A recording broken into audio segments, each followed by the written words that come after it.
Good morning, ladies and gentlemen, boys and girls, whoever the fuck might be here at 8 o'clock in the morning on, it's Wednesday, right? Wednesday, the 17th of October 2018.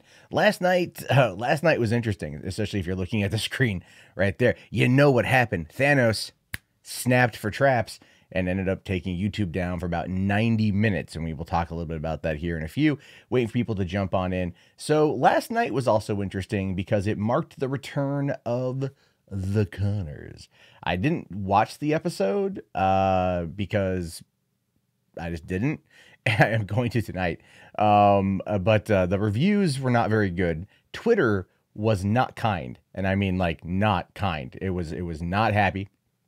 They were very disappointed in what was going on, and they vocalized their disdain over how the character was handled. Unfortunately, they chose to go the route they went. I don't want to spoil it for those of you who haven't seen it, but I'm sure by now you've already had it spoiled, because even like people like Mark Dice were out there tweeting out the spoiler, like, oh, Roseanne, here's what happened. We're gonna have to wait and see what happens with it. But the reviews were not good, and the ratings were actually down 35% from when it premiered back in March or February. Whenever the new season premiered, the ratings were up a lot. Then they're down now. Now, granted, they've retconned these kind of situations before. They might bring her back, but it's also probably not likely that it would happen. Bob Iger supported the firing of Roseanne. People out there in Hollywood supported the firing of Roseanne. But you know what they say, money talks and bullshit walks. And the way I view it is when the money stops coming in, the show, isn't going to last. I don't foresee it taking on a life of its own, like The Office did after Steve Carell left, right? Because that was the thing. Like Steve Carell, when he took off, the show had a couple more seasons, and it found its voice in the last season, right? Without Michael Scott, without Robert California, who I very much liked. But it found its voice again in that last season, which I did enjoy. And the unfortunate thing with that is, they ended it, but I get why they ended it, and it was a good ending. The Connors, what I want at this point is to just finish telling the story, whatever story that might be, give a proper finale, a proper conclusion, and end it. But again, it goes back to the point I like to make about cancel culture. I'm not a fan. You guys know I'm not a fan. I've talked about this kind of stuff forever. Cancel culture is bullshit. Cancel culture is just people getting on their high horse, right, from behind a fucking keyboard, typing, whatever, and they're just getting mad about shit. And I brought up apparently an emoji thing on my keyboard, and then they want to go and destroy someone's livelihood, someone's work, because of a mistake. They don't allow for the opportunity for things to be rectified, for things to be atoned for penance to be had. They don't do that. They don't. They want it just gone and on to the next thing to be outraged about. And if anything, I mean, if anything, I have to give a little bit of credit to Kavanaugh. That accusation would have tanked most other people, and it didn't tank Kavanaugh. I guess, yeah, I'm trying to think of a good rhyming scheme for that. You can't fret the Brett sort of thing, I guess. So, I mean, like, there's that. Maybe, like, that's the problem, is Republicans can get away with this kind of stuff. Democrats don't. Or liberals and conservatives, I think, is a better way of looking at it. And it's just, it's just not going to work. It's just not going to work. It's unfortunate. So it was bad, the Connor success. I haven't seen it yet. I want to. I was gonna last night. I just didn't get around to it. YouTube going down apparently really impacted a lot of things. Like my girlfriend sent me this text at about 6:45 or something like that last night. I was running an errand. She sends me this text and she's like, babe, come home. I need you to come home. YouTube isn't working. Because we're cord cutters, right? We're cord cutters. So, she's like, I can't watch Rachel Maddow. Because she likes watching Rachel Maddow. And I'm like, I was listening to it on, I listened to Rachel Maddow on Sirius XM. And yeah, and I openly admit that I don't give a shit. I don't, as far as opinion shows go or punditry goes, it's one of the easier ones to listen to. But I thought it was pretty funny. And I get home and like YouTube was down. I'm like, oh, I wonder what's going on with YouTube. And then like people on Twitter were like, it's gone. It's gone. My God, it's gone. Okay. So another thing we're going to try out today, before we get going on this, because I'll get going here in a minute. I just want to give people a chance to come on in, to get ready, to get situated and whatnot. So, no, Warrior Dan, we're talking about YouTube going down. That's going to be a thing here in a minute. But here's the thing. I've been messing around a little bit with Streamlabs, right? Because Streamlabs obviously is how I do a lot of the stuff on the screen. So, we tried this out last night, and it's going to be funny. If you guys send in a Streamlabs or a super chat, there will be a little surprise if you've been a fan of the show for a long time. If you've been a fan of what I do on YouTube for at least the last 4 years, you're going to get a kick out of what comes through the speakers. I thought it was funny. We're running a test with it to see if it works. So there's that. But I just want to put that out there, as more of a funny thing. I was doing a stream last night and it popped up and people got a kick out of it. So and that I wasn't even running through Streamlabs. I just had my speakers on and OBS up running on my side monitor. And someone sent a super chat through Google Hangout and it lit everything up. It was great. All right, let me, yes, Beetle. I'll review Goblin Slayer. I'll download it. Check it out. I figure it would be funny to see what happens with that, right? Because everyone seems to hate it. It's like the most terrible anime of all time. It's horrible, horrible, terrible, misogynistic stuff. So I'll definitely check it out. Here's the problem. You have any idea how much watching shit gets in the way of me wanting to play video games?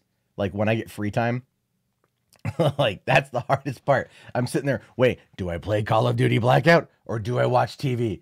Odd choices. But no, I've been playing a lot of Call of Duty Blackout, like a lot of Blackout. It is great. I love it. Yeah, Warrior Dan. I don't know why yesterday notifications were shit for YouTube. They were pretty terrible. It's been suggested to me that I do like an email list. The big problem with that essentially is I don't want to like send people like one email a day because that might be a little bit too much. So like unless I recap it like once a week, like, hey, have you seen these litany of videos this week? You have a whole smorgasbord of content to take a look at.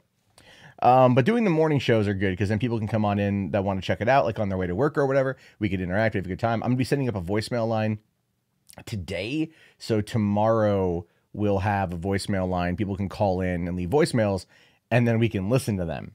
And I guarantee you they're going to be funny. That's because they'll be funny. Probably not kind, but they'll be funny and we can respond to your questions that way. I don't know how to set in like an actual phone call line. I'd like to do that eventually, to open up a line for people to call in, to actually have conversations. Because Discord, while I believe is the most effective way of trying to have a conversation with you guys live and on air, a lot of people find it confusing because Discord is confusing. It's super confusing if you don't know what you're doing, and trying to get new people to like join the server and then go into the room. All right. I see the super chat. There's a bit of a delay, but it'll be coming here in a second. It should work. I tested it last night. All right. Come on. I should probably put that delay on less. Turn off that pesky ad block. You guys hear that? Did you guys hear that? I hope so.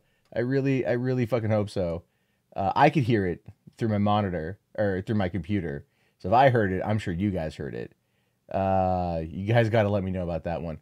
Warrior Dan, yeah, submitting stories, probably the best way is just to email them to me. I'm going to set up a specific email for it. I do have mundanematt.com/submit, although I'm having trouble accessing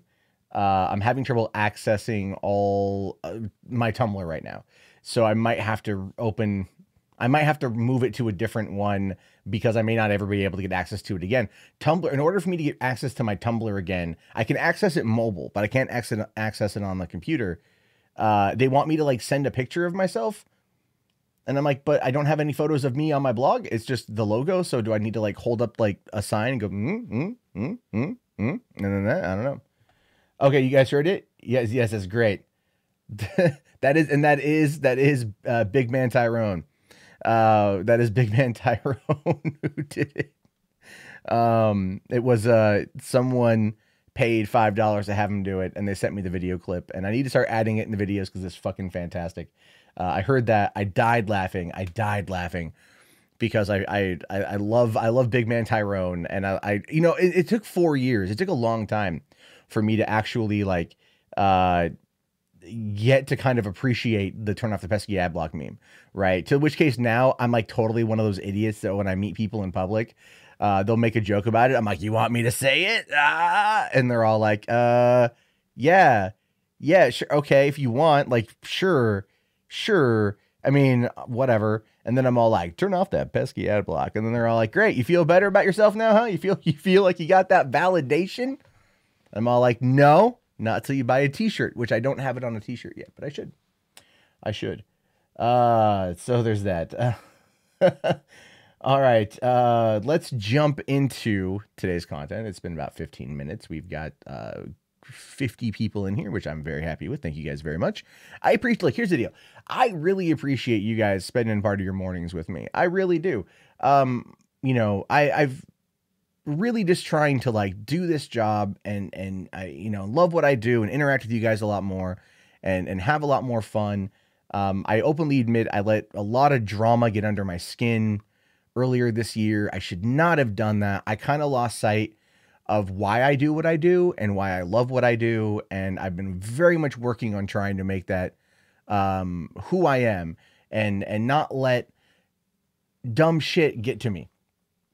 You know, and that's where I'm at right now. So I really, really, really appreciate you guys hanging out with me and help me out with this one because it's pretty phenomenal. You guys allow me to do this as a job, as a career. I'm so thankful for that. And so I just want to say thank you guys. I'm trying to put love back out into the world because I feel there's just a shitload of negativity, even though some of the stuff we cover today is going to be relatively negative. And when we get into doing more of the Stranger Days After Dark, there's a story today I came across that I'm going to cover. I'm not too sure when I'm going to do that. Probably maybe tomorrow night. But a woman, her grandson, who's a toddler, was found dead in an oven and she's been arrested. That's all I know right now, but I'm all like, that's fucked up. And that's interesting. So, yeah, XTEM, you're here all the time, man. You're here all the time. So like, that's pretty crazy that you're here, like, and I appreciate it. I'm not knocking it. Are you in my Discord? I don't know. Like, I feel like you should be in the Discord. Let me, yeah, the notifications aren't working out very well right now, unfortunately, but okay. Let's jump into the stories today. So we're looking at YouTube having gone down for 90 minutes last night, and it feels to some extent, and by the way people are framing it, that the world ended, that the world shut down. And like I said before, I got a phone call from my girlfriend last night. She's like, babe, you got to come home. YouTube's down. And I'm all like, what? Wait, what? Like, okay, why is YouTube down? I have no idea. But she's like, I can't watch my show. And I'm just laughing because I was checking Twitter and everyone's all yelling at Team YouTube about it. I'm like, oh, something apparently happened. And it got me thinking about YouTube as a whole, YouTube as a platform, and what exactly was impacted. Because it wasn't just YouTube that was impacted. It was YouTube Music and YouTube TV. And those are two very, very, very different things than just YouTube as a whole. Now, coming over here to this article on the Evening Standard. Now, this is very much an op-ed piece. There are going to be, you know, a couple things in here I want to cover. But I think it kind of gives an interesting look at the situation. Now, it says content creators across the world complain of lost view times after the site crashes for hours. Well, yeah, people were complaining because this is, to be fair, this is our job. This is what we do. This is how we make a living. And so if YouTube goes down for an hour and a half, then people are like, I'm not making any money today. what the hell? Now, the reality of it is that yesterday in general, what I think what was leading up to it going down was also resulting in a lot of people not getting notifications. I was seeing lots of comments about that on Twitter. I was noticing people across the board were having lower view counts yesterday as a result of this, leading into the crash. And then after, when they got it rebooted, it started picking back up for a lot of people. And this is one of the things that a lot of content creators won't talk to you about, is the what goes into, you know, the whole system itself, right? You think you come and you watch a video and you see the view count, so on and so forth. But those of us who do this as a job, we're like looking at the analytics, like, okay, what's the average watch time? How long was this working? Did, you know, what worked, what didn't work? The A/B testing. It's a whole business. It's a whole big thing. So yeah, when you rely on that as your primary source, it becomes a little bit crazy. However, it is always good to have alternative sources of revenue, but I don't need to jump on that right now. So it says here that hundreds of thousands of YouTubers were unable to access the video sharing website for about 90 minutes on Tuesday, which sparked global outrage from people around the world, which is true. You can't get your YouTube. Shane Dawson dropped part 7, the penultimate, or no, is it the anultimate episode of his series on Jake Paul? Imagine people watching that and YouTube goes down and they're like, I don't know what Alyssa Violet was saying. My God, I haven't watched it yet, but I'm going to do that as soon as this stream is over, because yeah, he's got me hooked. I'm not going to lie. It says here, a spokesperson for YouTube said in the US at 7 p.m. local time that people were reporting problems with accessing the main site, as well as YouTube TV and YouTube Music. Now, both YouTube TV and YouTube Music require subscription services, right? Those are paid. With YouTube Music, I think if you do YouTube Premium, it comes included with that, or I think maybe Google, it's one of the two. But YouTube TV is about, I think, 30 to 40 bucks a month. So, and if people right now who are cord cutters, and let's be fair, let's be realistic here, there are a lot of cord cutters out there. We're you know, going into the multi-million people a year are cutting the cord. I go to Costco and there's a Direct TV representative that always singles me out because I'm the type of person who looks like I would buy Direct TV, apparently, right? Oh, it's a fat dude, glasses and a goatee, a beard. He apparently likes technology. You can tell from his shape. And then I walk by and they're always like, how are you? How you doing? How you doing today? And I'm all like, I'm a cord cutter. And they're like, oh. And they basically give me like that FU look. Is really funny. Anyway, it says here, we're working to resolve this and we'll let you know once it's fixed. We apologize for any inconvenience this may cause, and we'll keep you updated. Scores of people expressed their anger at the site crashing, with both New Zealand and Philadelphia police having to warn their followers not to call emergency services about the problem. And this is absolutely true. The Philadelphia police here did in fact say, yes, our YouTube is down. 2, no, please don't call 911. We can't fix it. And then someone responded back with, this is a joke. And they said, no, we're serious. We don't know how to fix it. Maybe there's a YouTube video on how to do. Oh, wait. To which case, well played. Well played, Philadelphia police. Well played. Let's see if your football team can do as well again this year if they hold on to the bans. Like, I don't know what I'm trying, the joke is bad. But the point is that people were really freaking out. That shows you how big and how crazy YouTube is as our culture, right? It's part of our culture. When it goes down for 90 minutes, people are like, you know, holy crap. It's 1.5 billion people a month. It's a decent percentage of our population on the planet. But it goes on to say here that among the angry YouTubers reacting on Twitter included Kyle Baker, who told YouTube to do better, adding, first week with you and I missed the ending of TB Lightning Game tonight. Now, obviously, Kyle Baker here is a YouTube TV subscriber, which is why I'm saying that this is an important thing. YouTube TV is meant to be coming in to be an alternative to cable, right? It's going to charge you 40 bucks a month to get access to all the basic channels, and I think basic cable channels, so on and so forth. And that's meant to be all done over the internet. Now, if they go down, then you're losing out on something that you paid for. You're not coming in through a coaxial cable that isn't really dependent on internet lines, right? So that becomes a thing as well. That's a big thing. That's a big no-no. Like, YouTube itself can go down and people can be like, I can live without that. But YouTube TV, when that's your primary source of entertainment, if you don't have Netflix or Hulu or Amazon or anything else, that's what gets you. Another person says here, not cool. I'm paying for YouTube TV and I'm missing NBA's opening night because of this. And again, completely understandable why they'd be upset. Another person says, hurry up, I need my cat videos. While others suggested popular YouTubers around the world would be upset after realizing they would need to get a job when YouTube was down. Which, this guy right here, Emilio Medina, with an epic burn, against those of us who do YouTube, saying this is what they need to do. And this is y'all need to get a job when YouTube is down. And I mean, again, like I said, to people who come to YouTube, to people who do this as a career, you know, that is something that is always on the back of our minds. That's just the way, this is the truth of it. So yes, YouTube going down for 90 minutes does in fact impact other people. But it's not the first time YouTube has gone down and gone down for very interesting ways. Now, 10 years ago, and this is the reason why it brings up is 10 years ago, you had Pakistan took out YouTube for I think around like 12 hours or something, right? Basically what happened here, I'm not going to go through the whole story, but basically what happened here is Pakistan was all like, we don't want YouTube. We don't want this here. We don't want this in our country. We don't want this in our culture. We don't want people being out there to go and look at atheism videos and realize that Islam is full of crap and then not be Islamic anymore.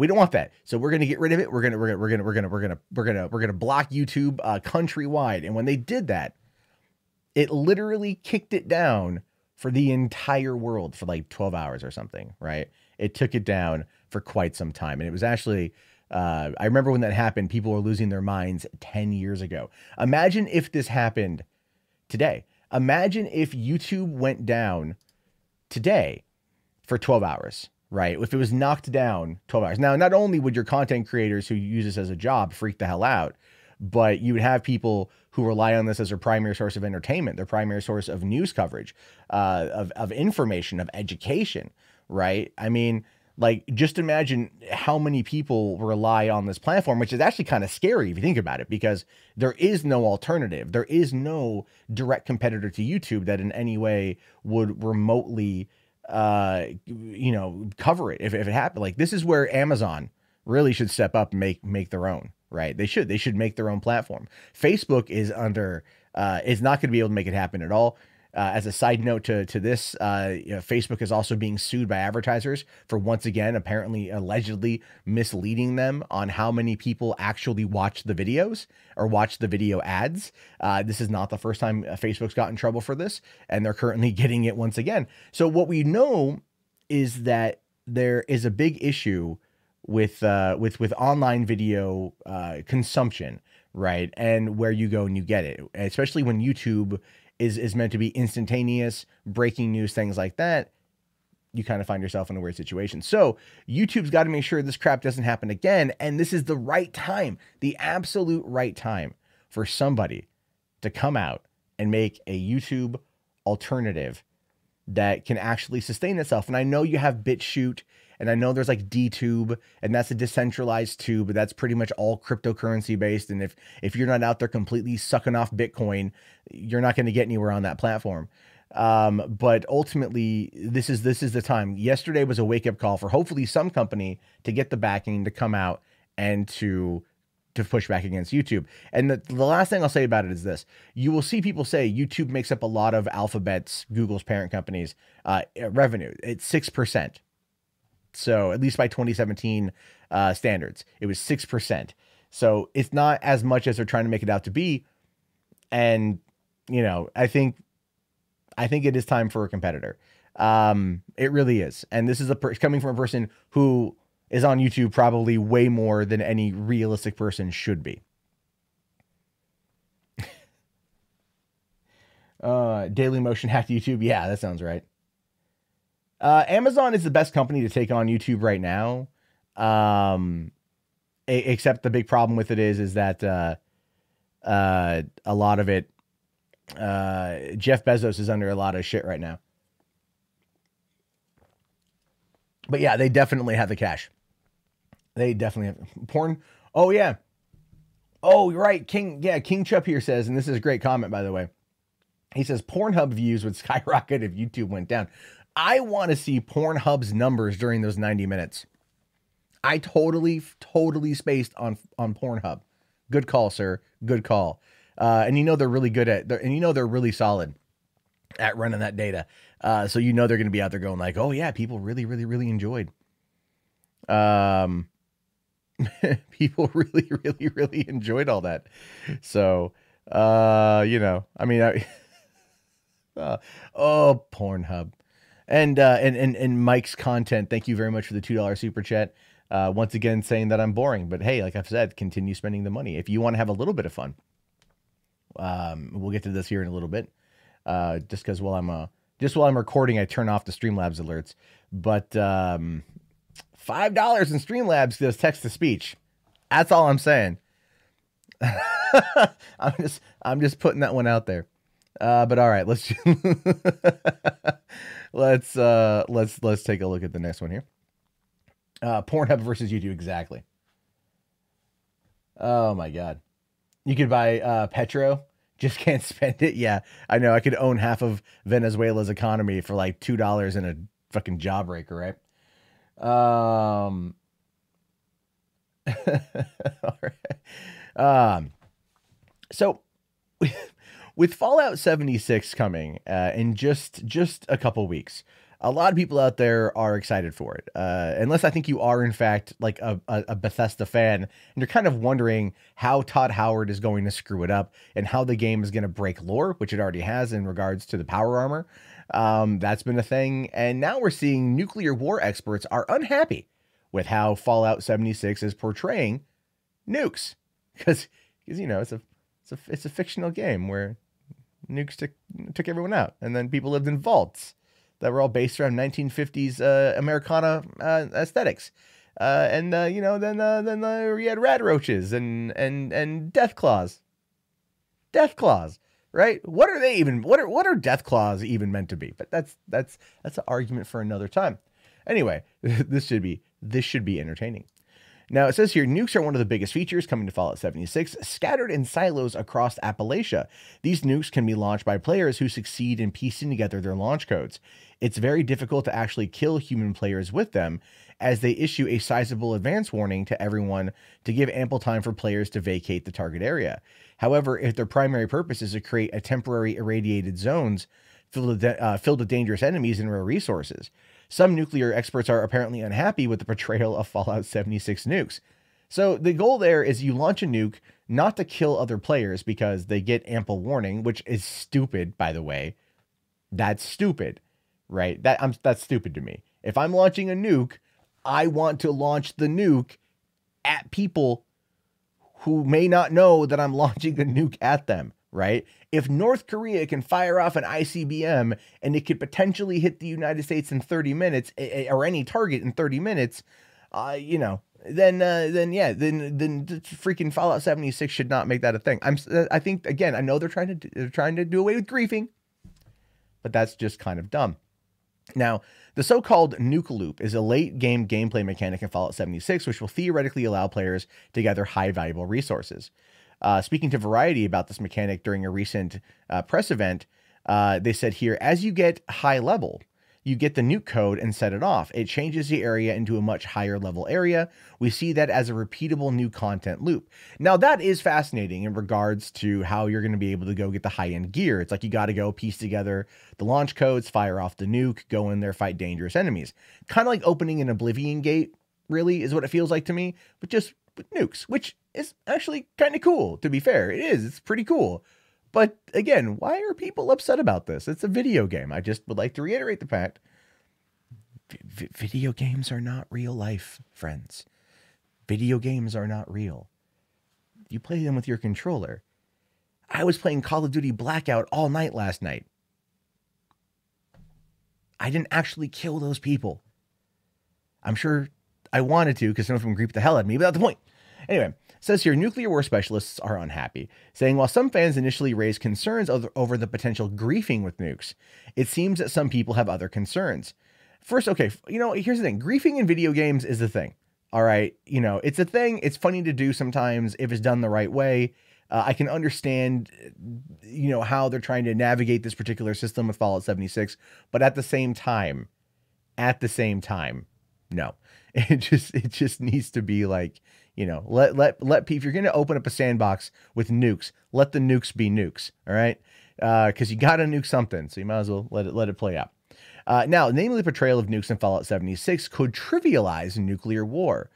saying ICBMs are not fun or funny, says Tom Nichols, the author of No Use, Nuclear Weapons and the U.S. National Security, and a professor at the U.S. Navy War College. Nichols recently spoke with Motherboard about the portrayal of nukes in Fallout 76. So you have a dude who doesn't like nuclear weapons, which I understand. I mean, nuclear weapons ultimately are just, they're not good.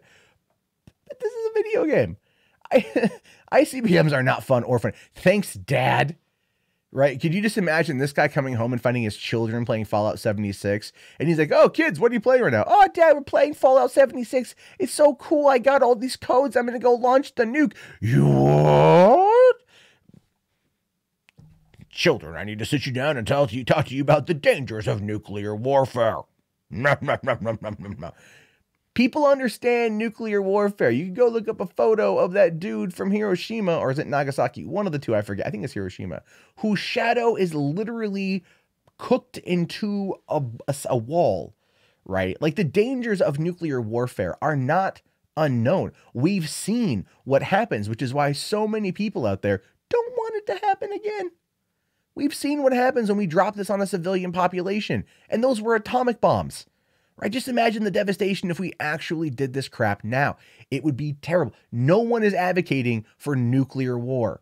This game is just taking the piss out of the Cold War and all of the propaganda from the 50s and all that crap. It's like, do you not get fun, Tom Nichols? Probably not. But then again, you're serious about nuclear war, and I can respect that. Now, it says here, although Nichols, who himself is a fan of, he's a fan of the series. Okay. Okay, come on. Now you're just trolling me, sir. He acknowledges that nukes have had a long role in the past Fallout games, but he apparently draws the line at the changes in Fallout 76, saying, "It's one more reason I won't be playing the game. ICBMs are not fun. They created the hellish world your player is in. Launching them for laughs is a complete violation of the sense of the game. I think if you really want to zing Bethesda, give him hell for taking one of the most literate, well-written franchises in gaming history and turning it into another way that teenage griefers can go around nuking each other." Oh, he's just salty. He's just upset he's going to get nuked. You can tell this is a guy. You can tell this is a guy who has probably spent a lot of time in some MMOs. And maybe built up some stuff and ended up losing it. Maybe he spent a lot of time in Ark. He built a base. It got taken down. He's just mad. Because the thing is, the nukes are going to take out the campsite. So if you don't get a chance to disassemble your campsite, which I'm pretty sure is going to be pretty easy, it will destroy the campsite, right? Like, there's that. That's kind of what they're doing. Is like they're saying, oh, well, it's going to be hard to kill players in the game, but you can go out there and, take out their bases, which of course they have to scavenge for parts. It's because this dude is so pissy about this, right? Like, he's just kind of being like, I want to play the game even more. Like, his anger makes my desire to play it even greater. Specifically so I could find him in the game and be like, hey, Tom, what time is it? It's fat boy time. Hey, look, it's creating essentially an Oblivion Gate to go into a higher level zone for a new nuke loop. New loot loop, whatever you want to call it. That's nothing wrong with that. But this guy's really just whiny for the sake of being whiny. Now it says here, there's perhaps a conversation to be had about potential or the portrayal of nuclear weapons in video games. However, Nichols doesn't appear to be hugely well informed about Bethesda's strict anti-griefing measures. The studio has made it clear that they take these issues very seriously and have implemented some extremely severe punishments for griefing. Of course, it's also very difficult to actually kill other players with nukes, but that's not really what they're there for. In fact, after all, they may play a key role in Fallout 76's story campaign, and I'm sure they probably will. I'm sure they probably will at some point play a big part into the campaign. No NPCs. But it's still Fallout. I still am not a fan of the no NPC thing, but whatever. This is one of the things that kind of cracks me up. This guy is unhappy not because of necessarily the portrayal of nukes, right? He's framing it underneath that. It's like, well, ICBMs are not fun. He's not framing it that way.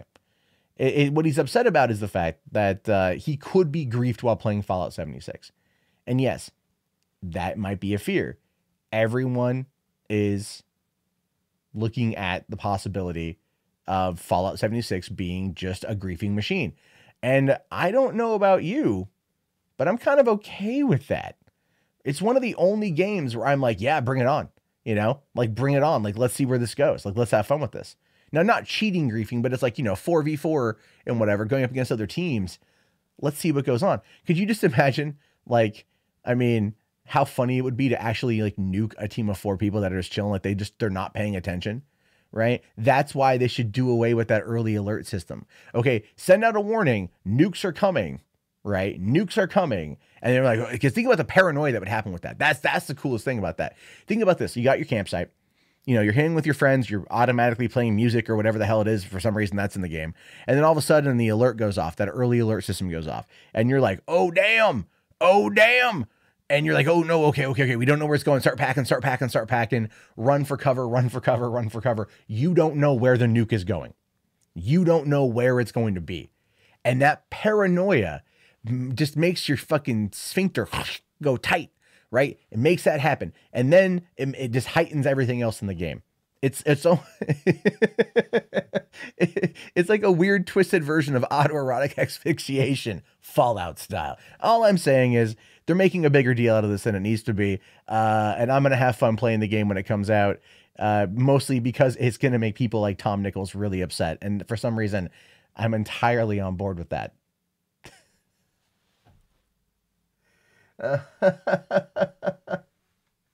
Oh, Jesus Christ.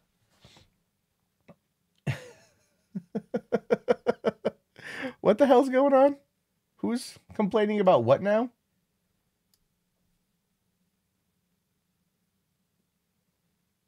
Wait, hold on. Andy, what?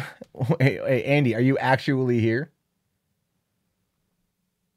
Hold on here. I'm actually like... Turn off that pesky ad block. There was something that popped up.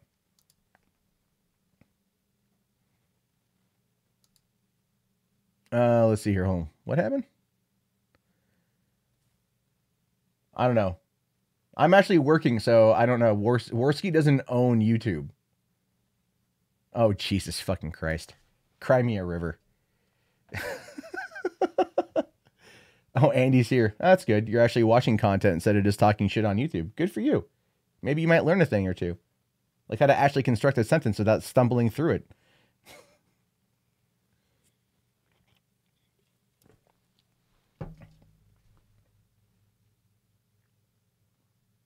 Oh my God, I took your time slot. Oh, you have way more subs than me. Who cares?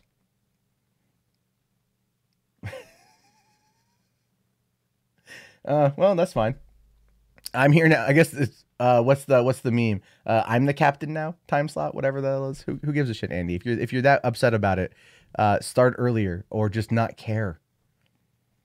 Do we have the same type of show? No.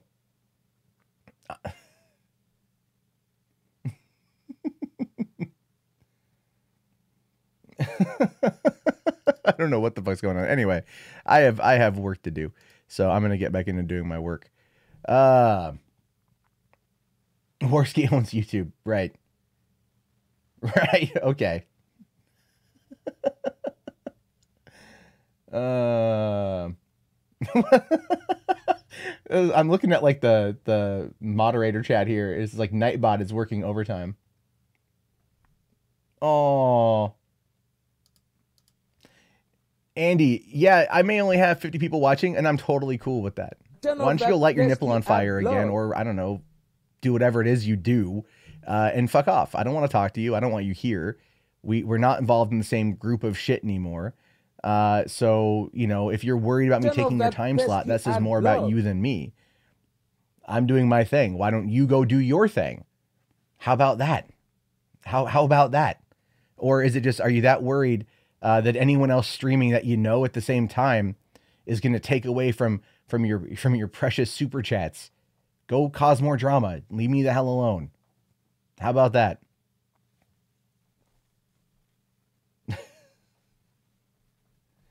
All right, where is that at?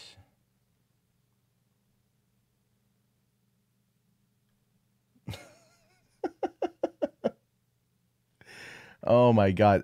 You got to laugh at the fact that it's really, really, really salty in here.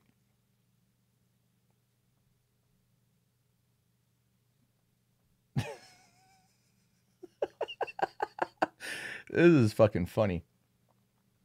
The frogs of war are coming. That's cute. That's cute. All right. So, where's the next? Let me bring up the next story here because this next one's really kind of interesting. It's stupid. I probably shouldn't talk about it, but I'm going to anyway. Predominantly because it's Logan Paul.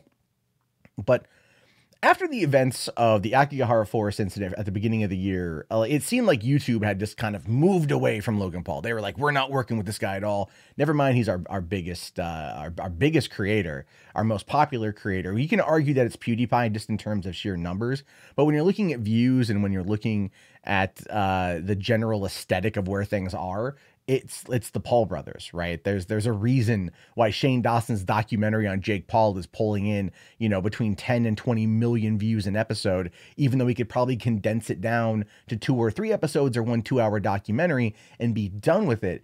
There is a draw to these people. So YouTube, when they decided to back away, it really did feel like they were just, they were done. They didn't want the controversy, but it turns out that, of course, money talks, bullshit walks. So they backtracked on it quite a bit. Now it says here, Logan Paul's The Thinning New World Order is officially coming out just months after Paul's controversy in Japan prompted YouTube to put the film on hold indefinitely, which is true. They did. They put the film on hold indefinitely. They canceled his appearance. It was on another YouTube premium show where he was a co-star on it. He wasn't going to be coming back to season 4. And then they removed him from Google Premium ads and they removed from all this stuff. But at the time, I think I even said that there's no way that they were going to walk away from this. There was no way they were going to not put out The Thinning sequel on YouTube. They'd already shot it. I know Lionsgate and YouTube co-produced it. YouTube had already spent a lot of money making it. They weren't going to sit there and just shelve this property that they'd already made a lot of money off of, and they wanted to keep this franchise going, even though it's a real stupid mix or knockoff of really the Hunger Games. If you don't know what The Thinning is, this is a quick recap. In the future, the world's resources are limited, and then in order to make sure population control is a thing, they kill children. Seriously, ages like from 1st grade to 12th grade, every year students have to take a test. And if they fail the test in any one of those years, they die.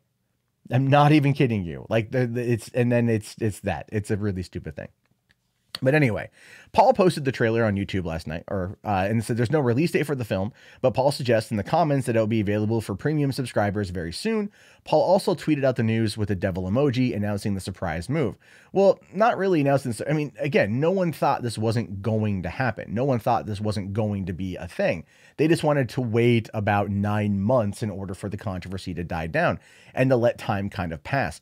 I understand why they wanted to do that, but at the same time, this was never going to go away. They'd already spent a lot of money on it and everything else. Now it says, although The Thinning New World Order was hardly one of 2018's most anticipated movies, it does arrive amid controversy. YouTube announced on January 10th that the film, as well as other YouTube Red projects Paul was involved in, would remain on hold indefinitely. The decision came just a little over a week after Paul's decision to upload a video that contained the body of a man who had committed suicide in Japan's Akigahara Forest. No, I can walk you through that step by step as to how that whole thing was fake. And I love doing that to people who believe that it's real. I recently explained it to Hunter Avalone when we were at MythCon, and he was like, oh, I never thought of it like that. And I'm like, yeah, no, the devil's in the details. Really, look at the camping supplies is, I think, the best key if you want to see exactly how full of crap it was. But anyway, it's entertainment that he makes. Now, at the time, the company also removed Paul from Google Preferred, its top-tier advertising group. Paul is still unable to receive Google Preferred ads, but his actions, which more or less kicked off the platform's most recent wave of demonetizations, helped to usher in YouTube's most turbulent times, haven't affected his channel too much. He still pulls in revenue through AdSense and boasts more than 18 million subscribers. YouTube CEO Susan Wojcicki even defended Paul's place in the YouTube community. During an interview, she said he hasn't done anything that would cause those 3 strikes, referring to you need 3 strikes in order to have your channel taken down. We can't just be pulling people off our platform. They need to violate a policy. We need to have consistent rules. It's like a code of law, which is true. They do. And in some cases they adhere to them. In other cases they don't. But it is the way the system just works, unfortunately. And as a result of that, I find it to be fascinating that his subscriber count actually jumped up by the millions, right? The day that the Suicide Force video dropped, the day that all of this shit hit the fan, his view counts jumped, and I'm not kidding you, 90 million views in that first day, right? 90 million views is what went to his channel according to Social Blade. Logan Paul, in no way, shape, or form, was really impacted in the long run for this particular stunt. And that's why he played it cool. That's why he went to go do the whole fighting KSI thing, took a little bit of time off, did all that stuff to kind of, let everything kind of die down and focus on a long-term project. The dude bought a $6 million home in Sherman Oaks, California. He's okay, right? Logan Paul getting slapped on the wrist in this case, which is exactly what happened, was pretty funny in my opinion, because just nothing happened to him. Now it says here, the thinning New World Order release is just another win for Paul, who is currently on a redemption tour, if that's what you want to call it, I guess. But anyway, YouTube did respond to a statement saying that the company's decision to move forward with the thinning New World Order, the project was never intended to be canceled entirely, but was shelved because of his behavior, saying the entire cast and crew worked extremely hard to complete this film last year. In all fairness, to all of them, the fans who have been asking for a sequel, we decided to release the thinning New World Order, which is exactly like what they were going to do. They said all the people who have been working on the movie, right? The cast and crew worked really hard on the film. We don't want it to be reflective of, we don't want them to lose out because of Logan Paul. We don't want them to lose out because of this. We don't want them to lose out because of something stupid he did. But they've killed projects for less in Hollywood. It's just because they already invested the money and they already knew Logan Paul was on his redemption tour. All of this was already all planned out. All of this was already basically argued behind the scenes, which is one of the reasons why Paul kind of kept a bit of a low profile. Now, this is something I came across today, and I don't know why when it comes to Logan Paul. This just goes to show you just how popular he is. When comicbook.com runs an article about him breaking up with his girlfriend, he was dating Chloe Bennett. For the last couple months, they had this kind of on again, I guess off again public relationship. And I guess now that they've officially broken up, right? I don't know. Again, there's no real point to me including this in this particular part of the story, but it just has everything to do with the fact that Logan Paul is such, I guess you could say, a media dynamite in that particular regard. Where anything he does will garner a lot of attention. Even sites like comicbook.com are only reporting on it probably because of Agents of S.H.I.E.L.D. Chloe Bennett and him breaking up. But that's where we find ourselves. And it's really, really, really, really, really unfortunate. Oh my God. All right.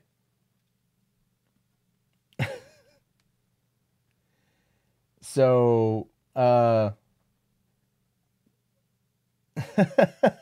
don't know. I'm not even like reading I saw the chats going crazy. JF won. Did he win?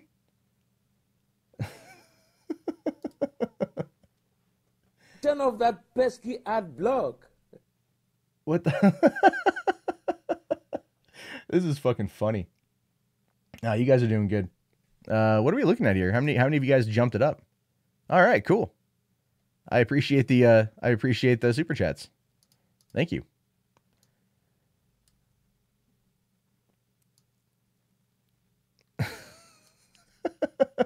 All right. So I got the last story to get through, and then we can talk for a little bit here.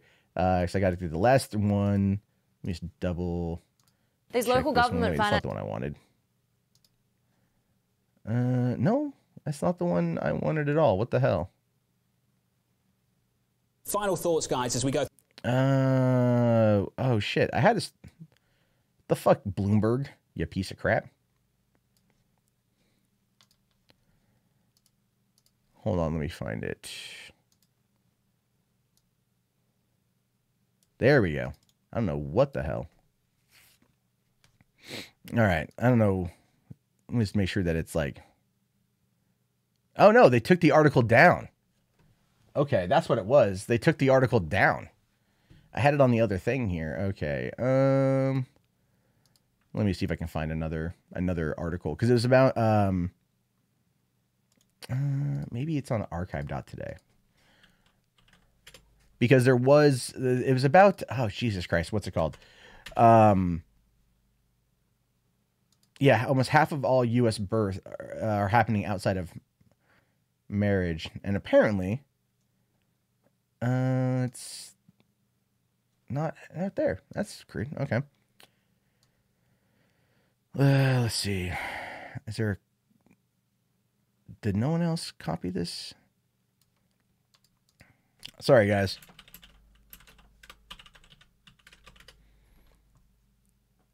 Okay.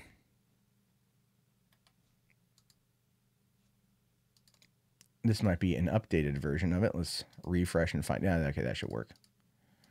That should work. There we go. I had to freaking find... Oh, I have 8 free remaining articles. Thanks a lot, Bloomberg.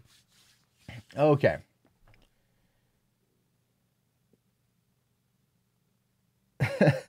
All right. So, apparently, the U.S. birth rate's been a very interesting thing for a while, right? We've been hearing reports that birth rates around the world have actually been declining for a while now.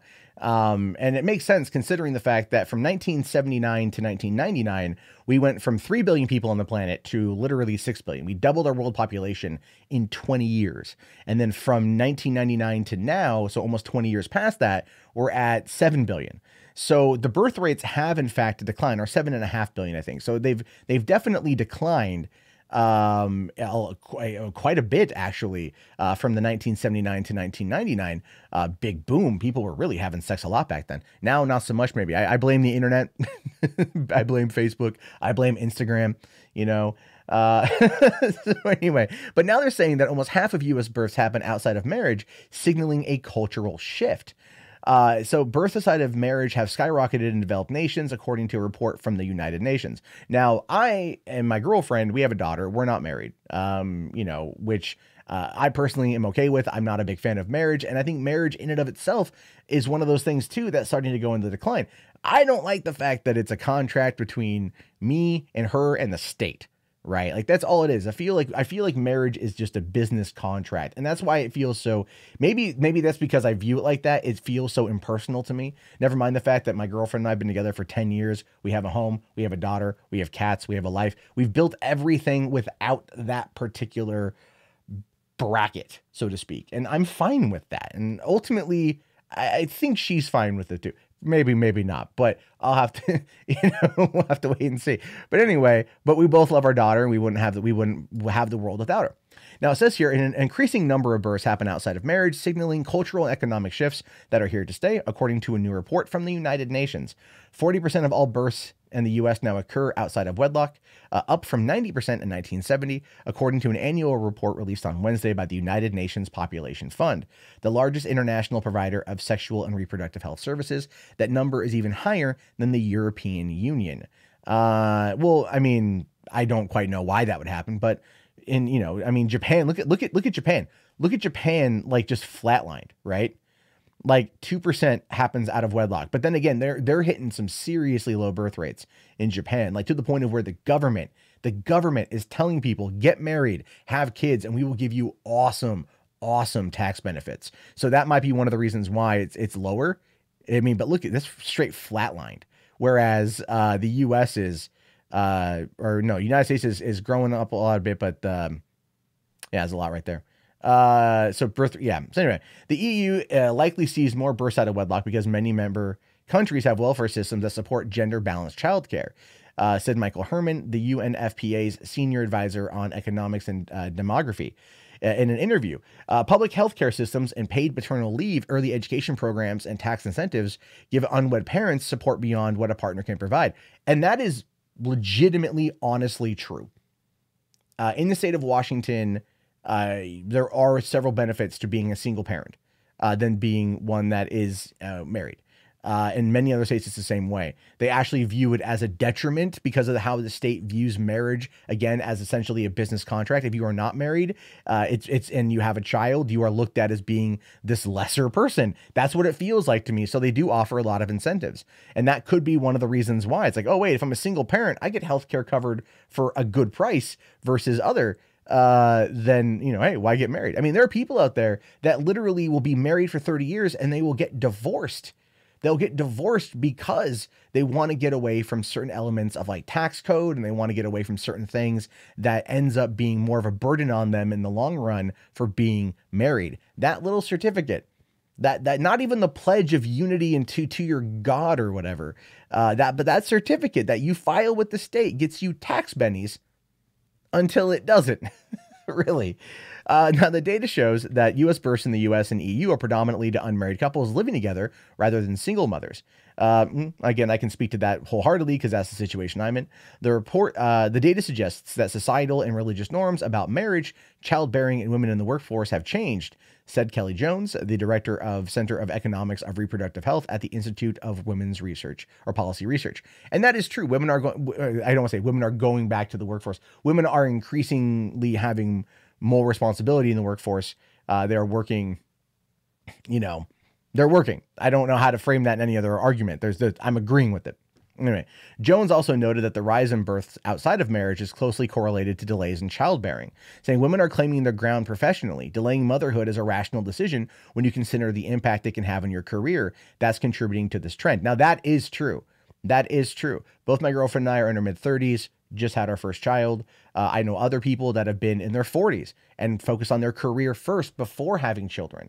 It's one of those things where it's like you realize that, going from, let's say, high school, you graduate high school, you go to college, the 4 years in college, rack up student loan debt or whatever it is. Then from there, you need to go find a career. And if you have a child, now you have another person to care for.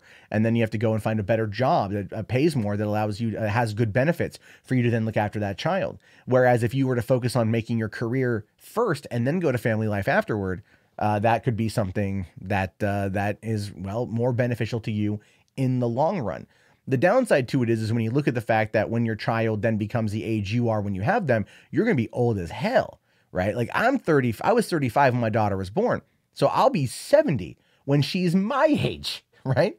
When she's my age, I'll be 70 years old. So that's one of those things where I'm like, damn, right? Whereas my dad is like 60 and I'm 36. So it's a little bit closer in age, right? There's that 10-year gap, but that 10 years, I mean, granted, by the time we get to that point, medical technology might be able to make a 70-year-old feel like a 50-year-old. Who knows? Drugs are a wonderful thing. But basically, it could be anything. Anyway, it says here that the average American woman has her first child now 27, up from 22 in 1970. The marriage rate has fallen in the U.S., and I would argue, by the way, I think the reason why 22 was an average age in 1970 was because this is like the baby boomers, right? And they were like taught by their parents who got married and had kids when they were young because that was a necessity for survival, or at least what the American norm was, that nuclear family mentality. And I think that was a big part of it. Anyway, as marriage rate has fallen in the U.S., those who do tie the knot so later in life, and number of adults cohabiting relationships has steadily risen. The shift is more evident among those under the age of 35, who represent half of all cohabiting couples. However, the rise in cohabitation is occurring across all age demographics. Again, I just feel it's a better method. It's just a better method than locking yourself down to that contract. And it might just be like the men's rights activist in me. I've read a lot on men's rights boards over the years, and I might just be jaded, be cynical, be bitter because of stories that I've read, people being screwed over, and I don't want to put myself in that position. But ultimately, no, I do feel that it is definitely one of those things where you're like, no, it's a contract. It doesn't change how I feel. It doesn't change what I want. And every single person, and again, this is true for me, my experiences, every single person I know or couple I know that was in a long-term relationship before getting married has always gotten divorced. Marriage puts that extra strain on a couple. If it works, why fix it? If it ain't broke, don't even attempt to fix it. But the way that people view marriage is that if you're not married and you're cohabitating, then that's a problem.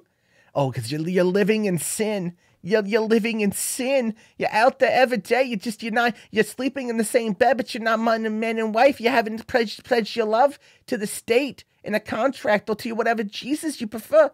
Right? Screw that crap. I don't need a God, a deity, or the government telling me who I can love. People have fought that battle. You know what I mean? Like, it doesn't matter. It's so stupid. Anyway, it finishes up here by saying, marital status, or regardless of marital status, more couples are choosing not to have kids at all. The U.S. fertility rate has hit a 30-year historic low, according to the Center for Disease Control and Prevention. Oh, so 30 years, 1999. I don't know why I said 20 years. No, it is 20 years, but going back to the 1980s. Anyway, whatever. According to the Center for Disease Control and Prevention, Herman said the rise in births outside of wedlock actually mitigated the decline in fertility, which would be much steeper if women weren't having children outside of marriage. Wow. So the rise in births outside of wedlock actually mitigated the decline in fertility. What does that even mean? The trend will continue. There's no doubt about it. We can't go back to the 50s. But again, what does that even mean? Going back to the 50s, everyone coming off of the war, everyone coming off of, wanting the baby boomer generation. Are we going to have another baby boom? We have 7.5 billion people on this planet. There's 320 million people here in the United States. There's a lot of people. What we need is to invest in new technology and the education to back that technology up to ensure that those people have actual jobs. And then they're not just dependent on the state. And who knows if that is going to happen at all. So anyway, I don't know. I feel, people who don't want to get married. I think that's a lot of what it is.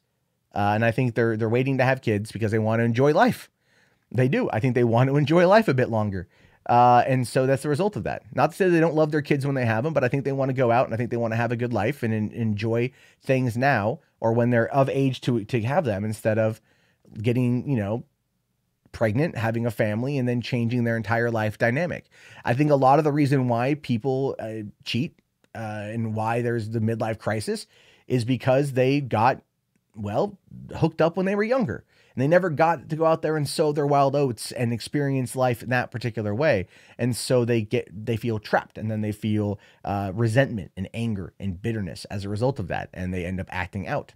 And I know several people who have done that and ultimately destroyed everything they've built as a result. So it is something worth taking note of and something worth paying attention to. All right. There you go. 4 stories. Good stuff. Good stuff. All right. Okay. So it seems that the raid is left. That's good. We're a couple super chats here. One from Mr. Man for $5 saying, Andy Worski is a lazy faggot. You can have this $5 I would have given him. Thank you very much, Mr. Man. Jerica Sapona for €2 saying, hail Race Worski, if you so choose. Oliver Flement says here, why does Sargon want to troll the libs? He is one. That's an odd question, isn't it? That's an odd question. I think, again, I criticize the left oftentimes, even though I am a liberal, because I want them to do better. I want them to be better. I think Sargon's very similar, but I think we also see the extreme side of things from the left. That becomes a problem too. And then Mike's content here for $5 super chat saying, do you pee on people who weren't stung by jellyfish? Only if they ask and only in the right conditions. So far in my life, no, I've never peed on anyone regardless of being stung by a jellyfish or not. So there's that. So I hope that answers your question about all of that. Oh, okay. Let's see here. Let me just take a look. Now remember, this is up there too. If you guys, I should have said this when Worski was here, that if you want to have text to speech is enabled, it's just a $5 buy-in because I'm a whore. Anyway. All right. So I got about maybe another 10, 15 minutes. We can chit chat for a little bit. Let's see Turn off here. that pesky ad block. Thank you very much. Won't care for subscribing. I really appreciate it. Let me see. Probably. I picked up a few new subscribers. That's nice. Let me see. Hold on here.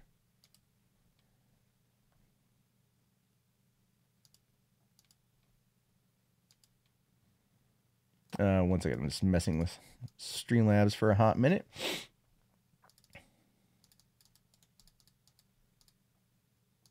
Okay. All right. Canada has officially legalized marijuana for all adults. I know, man. I'm excited for that. That's awesome for Canada. That's really awesome for Canada. I'm really hoping that they do well. That Canada, does well with that. I think they're going to see a lot of money and a lot of tourism. Let's see. RJ says you had a lot of fun with cats at local shelter yesterday. Awesome, man. Awesome. That's good, man. It's good to volunteer with animals. It is. It is. I'm going to start doing more charity streams for like local nonprofits. And that's one of the ones I want to work on, like a local animal shelter, local things with that. You know, one of the things I've kind of come to realize is whatever platform I have, I don't use it for good as much as I should. So I'm working on trying to do some charity stuff with that. So, did I hear that SJWs and feminists attacked on anime and manga is Japanese fascism on sci-fi? Oh, wait, what? Sci-fi Wire. What is Sci-Fi Wire these days? I mean, like, you know, it is literally, it's just sci-fi.com running complete propaganda crap. Let me see. You got a link. Send that over to me. This is Andy. No, it's not. Andy doesn't own the time slot. And I've been, I love that. That's such a shitty meme, you know, like, time slot's mine, you guys. Whatever, man.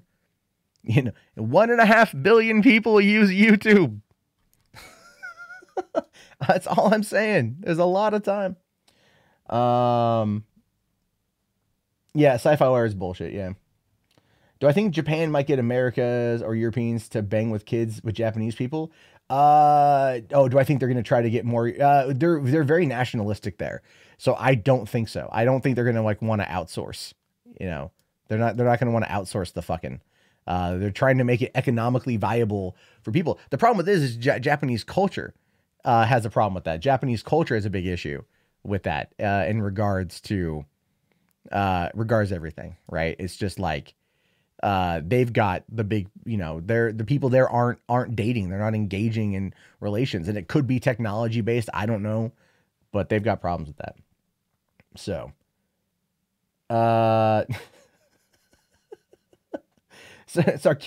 Sargon versus Sarkeesian charity event. Yes, that would be great. That's great.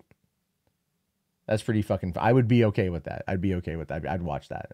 I'd watch that. Someone sent me Anita's new little video yesterday. She's all like, I'm a victim of harassment. And I always talk about harassment.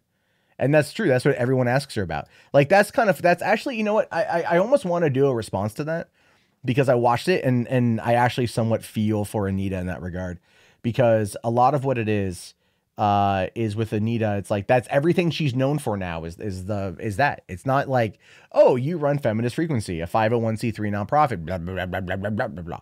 It has everything to do with the fact that Anita is known for other you know, she's known for like everyone saying, oh, she's a victim of harassment. Like that's what that's what she's primarily known for. And like, oh, what else do you do, sort of thing. Like, you're not known for that. And that's gotta eat at her. To be honest, it's gotta eat at her.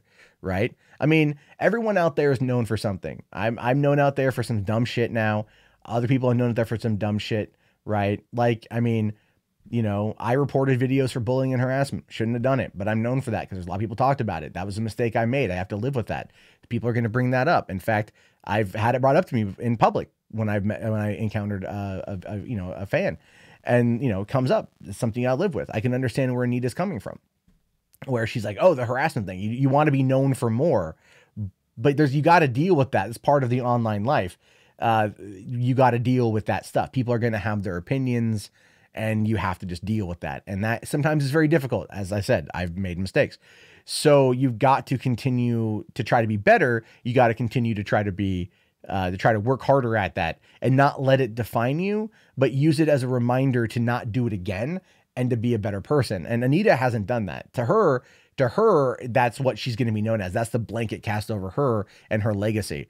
And that's, you know, unfortunate, that because I think that's how she views herself, even though she doesn't want to. So, all right, let's see. Japanese people are normal and healthy. They still have coherent nation in the future, even if it's technically smaller. Oh, Jesus Christ. Wait. You're pushing for an ethno state. Come on, big brain. Yeah, I don't really have sympathy for Anita. There's been years of this kind of stuff, but you can see where it's also gotten to her.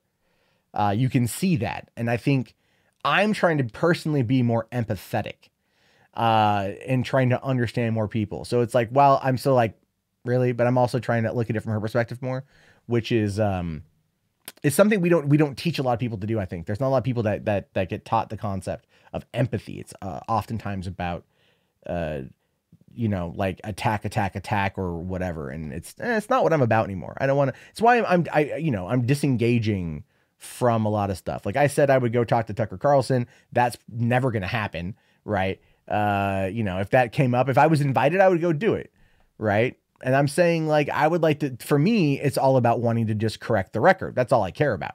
Right? I don't want Gamergate 2.0. I don't even want Gamergate to come back. But if I had the opportunity to go on a national platform and explain what Gamergate is concisely and accurately, then that would be great. I'd love the opportunity to do that. But that's all I want. Whatever anyone else's political narratives are their own, and that ain't for me. So I'm not even involved in that crap. So,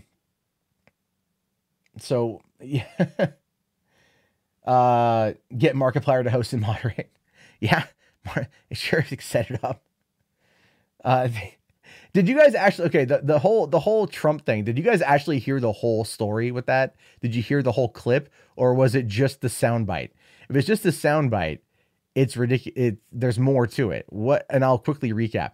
In Zoe's book, Crash Override, she says Gamergate got Trump elected. She alludes to the fact that I'm the reason Gamergate started. By her own twisted logic in that regard, in her mind, I'm the reason Trump got elected, which is completely stupid, completely laughable, and in no way accurate, which is what I said. Again, they got clipped. I think it got clipped out of context, and people were trying to take it with this. Like, you said you got Trump elected. No, I didn't say that. That's not my words. But by her logic is what she's saying. And it's laughable. Like, it's really, really, really laughable and so stupid. So oh my God. Okay. Sargon versus Anita throws money at screen. Yeah, pretty much. But like I said, if it came up, if it came up at all to talk to Tucker Carlson, I would talk to Tucker Carlson, but it's not going to happen. But on that note, guys, I'm going to wrap this up. So if you guys got here late and you didn't see all the videos, they will be clipped out for later on today. I'll be back tomorrow morning at 8 a.m. Maybe a stream tonight if I'm feeling up to it. I do need to watch and review some stuff for $3 Theater, and also make content for over there. And, I gotta, again, I have to prep for family coming into town, and then I have to head out of town to go to a funeral. Well, not out of town, but I have to go to a funeral on Saturday or Sunday. I'm not too sure which day yet. So anyway, just keep an eye on Twitter. I'll announce it there, or hit me up on Discord. Links are in the video description. I think the links are in the video description, for that. Yeah, Discord's there. And, I will, try to catch people on the Trump quote. Yeah, I know. So, I will, I'm not running from tough questions. I'm literally only on for like an hour, and I'm already 15 minutes over schedule. I like to come on from 8 until 9. That's my time slot. If you don't like it, I don't give a shit. Yeah, there we go. I'll be back tomorrow at 8 a.m. If you don't like it, Andy, suck a dick.